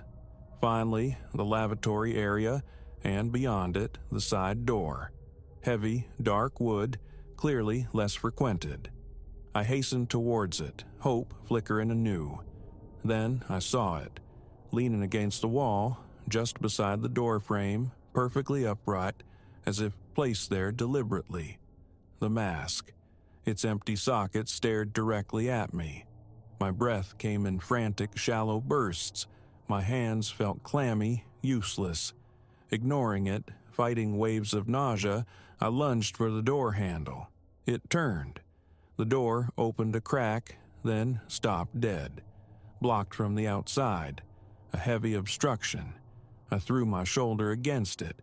Barely a budge. A frustrated kick at the base yielded nothing. Stepping back, heart hammering, shirt clinging damply to my skin, I tasted the stale, dead air with every ragged inhalation. My eyes were drawn back to the mask, motionless, yet its silent regard felt like a physical weight. My thoughts raced, frantic.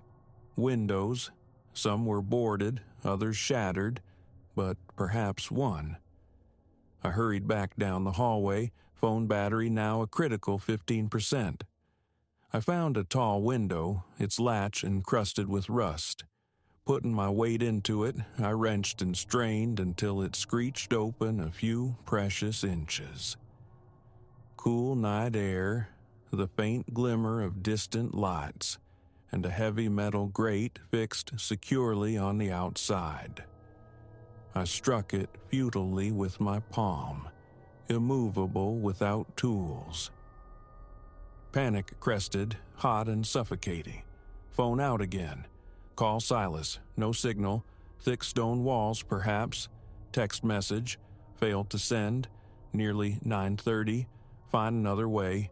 Push the front door harder. Find a tool. Calm down. Find a safe place. Wait for morning. But the image of the mask intruded, relentless. Those empty eyes, that twisted mouth. I spun, torch beam sweeping the hallway behind me, and there it lay, on the floor, just a few feet away, face up. My legs turned to water, my stomach churned violently. How? No sound, no warning. My mind screamed flight. I stumbled backward, colliding heavily with the wall, the phone nearly slipping from my grasp. Steadying myself, heart pounding a frantic rhythm against my ribs, I forced my legs to move, skirting wide around the dreadful object. Don't touch it. Don't look. Just get out. Back in the foyer. I hurled myself at the front doors again, shoulder impacting wood, grunting with effort. Still, only that taunting inch of movement. Trapped. The pounding in my chest felt painful now. My entire body vibrated with tension. Break a window. Near the entrance, smaller panes. A heavy wooden chair sat in the corner, surprisingly solid. Lifting it, arms trembling with adrenaline, I swung it hard against the glass. A spider web of cracks appeared, but the pane held, reinforced with wire mesh. Again. My own grunt echoed in the cavernous space. More cracks, a few shards falling, tinkling onto the dusty floor. The wire remained stubbornly intact. 3, 4 more desperate swings yielded only a ragged hole, perhaps the size of a football. Too small. The frame itself was bolted fast. Panting, sweat stinging my eyes, I lowered the chair, arms burning, chest aching. Silence descended again, heavy, watchful. 10% battery. Pacing the foyer, light jittering across walls, ceiling, floor. Dust motes swirled like phantom dancers. Silas wasn't coming. Wait or keep trying? Chip away at the glass? Find something heavier? The mask. Its image superimposed itself on the darkness behind my eyelids. Deep breaths. Focus. The battered window. Try again. I hefted the chair once more, aimed for the weakened spot, and slammed it with every ounce of remaining strength. More glass rained down. Wires tore, bent outwards. Kicking frantically at the base of the frame, I felt screws begin to pull loose from the plaster. The hole widened, marginally. A noise. Behind me, wood scraping on wood, every muscle locked. I spun, phone beam finding, a dark shape near the reception desk. Light lowered, trembling. The mask, lying there. It hadn't been there seconds ago. Cold dread washed over me, prickling my scalp. My hand shook, keeping the light fixed on it. For a frozen eternity, I listened only to the frantic roar of blood in my ears. Logic abandoned ship. Survival screamed. Get out. Now. Seizing the chair again, I attacked the window frame with renewed ferocity, smashing at the edges of the glass, ignoring the sharp sting as shards grazed my skin. Glass showered the floor, wires ripped free. The frame groaned, pulled halfway from the wall. An opening. Tight, jagged, but passable. The sidewalk visible beyond. Relief fluttered, fragile as moth wings. Turning quickly to snatch my backpack, the beam caught it. The mask, sitting upright beside the reception desk, turned towards the window I had just broken. Raw, primal fear surged, hot as bile. No backpack, not worth it. I scrambled, twisted, squeezed through the opening, broken glass tearing at my jacket. Then I was falling, stumbling onto the cool concrete outside. Night air, blessedly fresh, hit my face. Hands shaking, arms stinging with shallow cuts, but out. Free. I scrambled to my feet, staring back at the looming, silent silhouette of the building. Through the jagged hole, I thought I glimpsed the faint shape of the mask, still sitting by the desk, watching me leave. Or perhaps not. I didn't wait to confirm. I ran.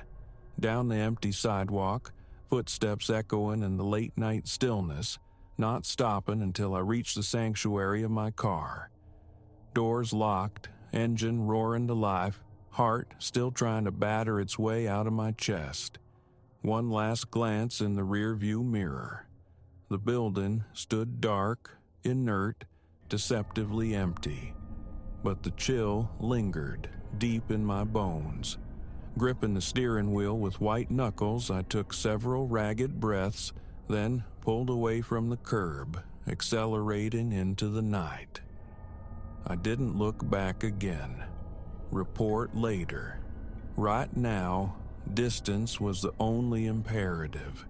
Distance from that decaying hall and from those damnable watching masks.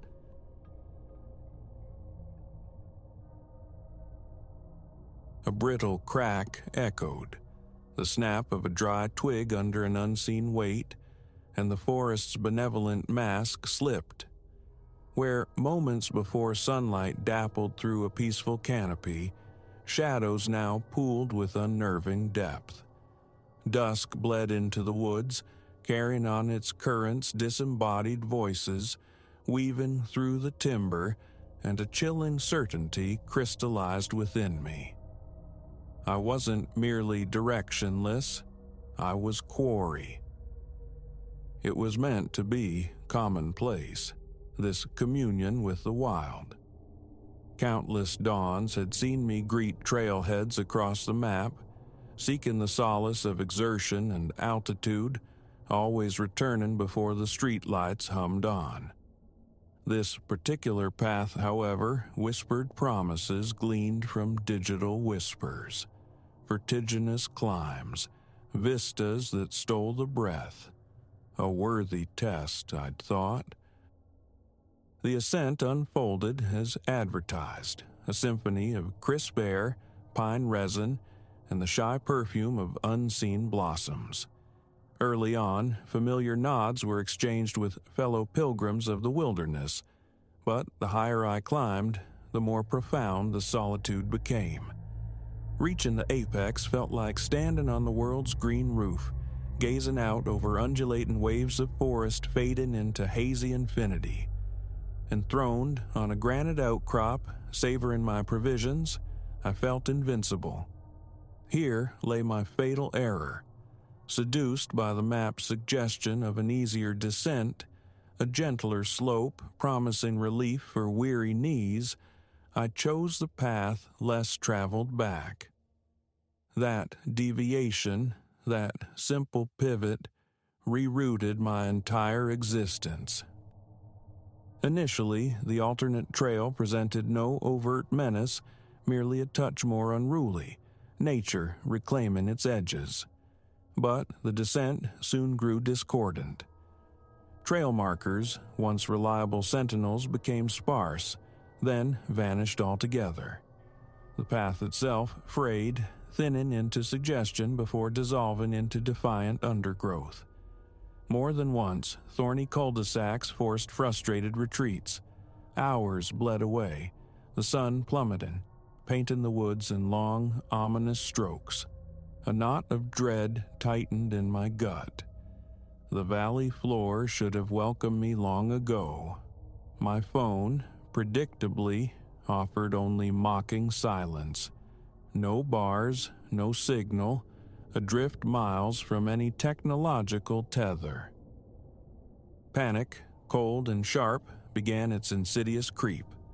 Lost, utterly alone as night gathered its shroud, a ragged breath, an attempt at composure. Provisions remained. Water, dense calorie bars, the small sun of my flashlight, survival was possible. A night beneath the stars, then orientation with the dawn. Rational thought, a shield against fear. Then, slicing through the stillness, a voice, distant yet distinct. "Hello? Anyone out there?" A surge of adrenaline, this time tinged with desperate hope. Companions in misfortune. "Here!" My own voice cracked, raw. "Over here. I'm lost too." A pause, pregnant with silence, then another voice answered, closer, resonant. "We hear you. Don't move. We're on our way." My heart hammered a frantic rhythm against my ribs, a chaotic blend of relief and nascent apprehension. Footsteps rustled, closing in, the sounds of multiple bodies pushing through the brush. Yet, the cadence of their calls felt wrong, less like bewildered hikers, more like coordinated pursuit, a practiced orchestration. An icy dread flooded my veins, extinguishing the fragile flame of hope. These were not rescuers. They were not lost kin. They were something else, something predatory. And I, fool that I was, had broadcast my vulnerability. Instinct screamed louder than thought. I bolted. No hesitation, no backward glance. Branches lashed my face, unseen roots threatened to trip me as I plunged deeper into the thickening gloom. Behind me, the pretense dissolved. Shouts erupted, raw and purposeful, echoing my frantic flight. "That way. Head her off before the water. Fan out, box her in." Water. No river marked my forsaken map, but the word resonated. Salvation. A current to follow, a path away from this terrestrial nightmare. Blindly, I ran, lungs searing, the frantic pulse in my ears drowning out the forest sounds. Light bled rapidly from the world, transforming familiar trees into grotesque, grasping shapes. Stumbles became near falls, each recovery a small miracle. Still, they pursued, an inexorable presence, their sounds a terrifying metronome marking my dwindling chances. Just as exhaustion threatened to buckle my knees, a faint music reached me, the rush and tumble of moving water. The river. Hope surged, a final, desperate fuel. I burst from the tree line onto a wide, stony shore. Before me, the river churned, broad and swift, a dark ribbon under the dying light. Impassable, lethal in the twilight. Yet it was the only frontier left. As I braced to plunge into the frigid current, a voice cracked like a whip, startlingly close. "Hold it right there!" I spun, gasping. Figures materialized from the trees. One, then two, then a half-dozen men, clad in drab, functional clothing.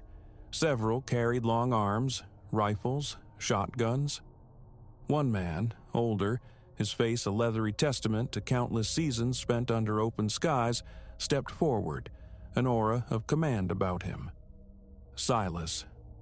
"Well now," he drawled, his eyes glinting, "looks like we flushed ourselves a stray lamb." "Please," I choked out, the words ragged. "Just a hiker. Lost my way. I don't want any trouble." Silas offered a chilling smile, devoid of warmth. "Oh, you found trouble, all right. See, these woods, they belong to us. We don't much care for uninvited guests." "I didn't know," I pleaded, mind racing for an escape that wasn't there. "I'll go. Just let me walk away. I'll never—" He cut me off with a slow shake of his head, that cruel amusement still playing on his lips. "Not quite that simple, I'm afraid. We've got customs out here. Traditions, you might say, for dealing with folks who wander where they shouldn't." The others drew closer, their movements deliberate, forming an inescapable cordon. I saw it in their eyes, A predatory gleam, the thrill of the chase. This was sport to them. I was the game. What do you want? The tremor in my voice shamed me. Silas's smile widened into a predator's grin. A sport and chance is what we want. A head start. You run. We hunt. Make it out of our woods before sunrise. You walk free. If not, the implication hung heavy and suffocating in the air. My gaze darted wildly, back into the forest where they stood sentinel, forward to the churning, impassable river. A trap, perfectly sprung. 1 minute, Silas announced, consulting a worn wristwatch. Best make it count. For a heartbeat, paralysis held me captive. Then, the primal imperative surged. I didn't run back towards the trees, towards their easy tracking. I sprinted along the riverbank, parallel to the dark water, praying for a narrowing, a bridge, any miracle. Behind me, Silas's voice boomed, imbued with perverse festivity. Ready or not, little lamb, here we come. I ran as if pursued by demons, which perhaps I was. The stony bank proved treacherous under the pall of night. More than once my ankles twisted, sending me staggering perilously close to the hungry current. Fear was my relentless goad, the sounds of pursuit, real or imagined, pushing me beyond perceived limits. Time dissolved into a blur of pounding heartbeats, ragged breaths, and the ceaseless roar of the river beside me. Sometimes their shouts seemed terrifyingly close. Other times, an unnerving silence pressed in. Rounding a curve, hope flickered anew. A massive tree, toppled long ago, spanned the churning water like a primitive bridge. Perilous, yes. The trunk slick with moss, slick with the river's spray, but it was the only crossing. Scrambling onto the log, I began a painstaking traverse, the abyss roaring beneath, promising oblivion with a single misstep. Halfway across, shouts erupted from the bank I'd just fled. They'd spotted me. A gunshot cracked the night air, wood splintering near my feet. A frozen instant of terror, then sheer will forced me onward. Another shot, whining past my head. They weren't trying to hit me, just to unnerve me, to send me tumbling into the torrent. With the final, desperate lunge, I reached the far bank, collapsing onto the damp earth. A single glance back revealed them clustered on the opposite shore, Silas watching my escape, his expression a strange mix of fury and grudging admiration. "It ain't over," his voice carried over the water's roar. "These woods stretch for miles. Sunrise won't save you." But I was already moving, plunging into the unknown wilderness on this side of the river. He was right. Orientation was lost, direction meaningless. Only the imperative remained: survive. The remainder of the night became a fugue state of terror and depletion. Running gave way to stumbling walks, then to crawling through grasping underbrush. Every nocturnal rustle, every snap of a twig sent jolts of adrenaline through me, convinced they'd found a way across, that they were closing in once more. Then, as the first frail light began to dilute the eastern sky, I stumbled through a final curtain of leaves.